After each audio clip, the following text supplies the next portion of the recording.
Day 3 na ng pagde-daily vlog ko pero hindi ko pa rin sure kung anong magandang i-vlog para hindi naman maboring yung mga nanonood. Bale, pagkabangon namin ngayon is nagfo-fold lang kami ng mga kumot, ganyan, kasi magpapalit kami ng bedsheet. Pero magbibilad muna kami ng foam, tapos maya-maya ibabalik na lang namin dito and palitan ko muna yung mga pillowcase and bedsheet mamaya. Anyways, ito yung faucet kahapon na putol and bumili kami ng bago nga. So, ipapakita ko sa inyo mamaya yung result. Tapos, lilinisin muna namin to saglit. Ito na guys, ipapakita ko na sa inyo. Ayan na, napalitan na namin yung faucet and nag-deep stain remover kami sa tiles. Kaya ayan, medyo maliwalas na siyang tignan, diba? Sa ngayon, iyan muna yung papalitan namin. Pero sa susunod guys, is papalitan din namin tong doorknob. Kasi ayan, tignan nyo naman yung doorknob namin. O, naka-scotch tape. So, hila-hilain lang na ganyan. Pero sa next na lang kasi medyo madami na kaming nagastos ngayon. Parang pakonti-konti na lang napapaganday namin dito sa nire-rent namin ngayon. Anyways, mas maayos na yung sink namin ngayon kesa kahapon. O, diba? Gabi na i-deliver tong wallpaper namin kahapon. So, ngayon namin siya gagawin and iti-testing namin kung mas maganda siyang tignan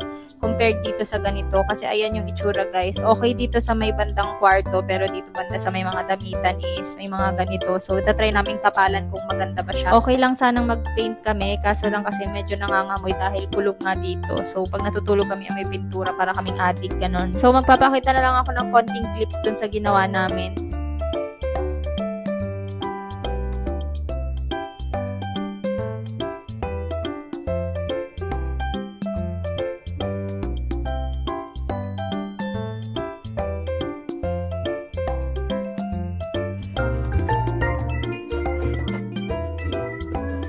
Nabitin yung binili naming wallpaper guys. 2 rolls na yun. Akala ko sakto na siya. Pero tignan nyo naman. Ayan. 2 roll yun. Ayan. Pero yan lang yung nasakop niya. So, mali pala yung nabili ko. Maiksi lang pala yun. Kaya ang ginawa na lang naming remedyo is etong nakita ni Pat na pintura na natira dito. Pero kulang din. Kaya bumili na ulit. Nakakapanghinayang nga lang na sayang yung pinabili namin sa wallpaper. Kasi hindi ko rin siguro nabasa na maiksi lang pala yung roll nun. So, ayun. Dapat nung una palang paint na.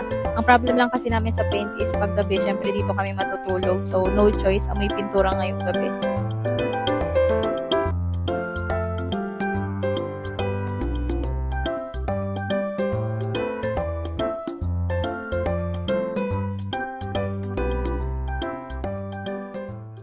Hello, Princess.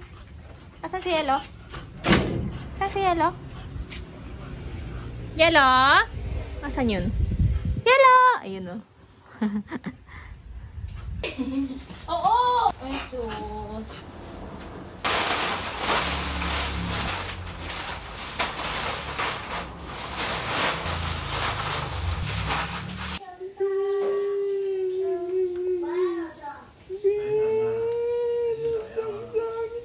Ito na yung result nung nagawa namin, guys. Ayan, mas okay pa siya compared dun sa wallpaper na nilagay namin. Tapos, naisip din ni Pat na bumili ng gray paint. So, ayan, tinatry niya na dito sa may headboard namin. So, habang nagpipintura si Pat, nakita ko tong extra paints dun sa paint by numbers ko. So, ayan, gagamitin ko na lang siya dito kasi medyo faded yung color nito. Eh, sayang naman kung itatapon ko. So, iti-testing ko kung okay siya dito. Pero medyo pahapon na kasi ngayon, kaya bukas ko na lang yun gagawin. Medyo malapit na nga matapos si Pat dito, kaya magme-merienda muna kami saglit. Kain muna tayo. Pakain natin. Ito ang jampong. Jampong, hindi naman niluluto yun. Kainit lang ng tubig. Ilan ba yung jampong mo doon? Kainit ako ngayon. Yung natapos, pero hindi pa gaanong tuyo yan. Kaya dyan muna yung mga damit.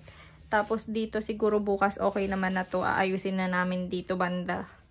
Tapos... may nabili kaming rug, kakarating lang din ngayon. Ayan.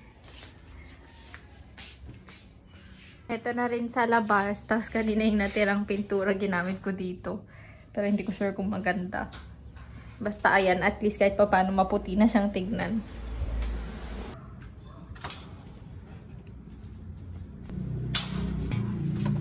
Good night! Good night! Yun na lang muna for today's video. Ayan, magpapahinga muna kami, tas maliligo na maya-maya. Tapos, ha? Kakapagod. So, ayun lang. Bukas hindi namin alam kung anong gagawin namin. Parang tong vlog na to is nagpintura lang kami ng mga walls. Tapos, hindi pa rin naman totaling tapos. Parang, ayan, at least may improvement, diba? Everyday may improvement. Bukas, hindi ko lang alam. Yeah. May gagawin pa ba tayo bukas ulit? Wala na, magbiligpit na lang. Huwag mong sabihin mong pintura. Susunod na ulit, ha? So, ayun lang. Bye-bye! Bye, guys.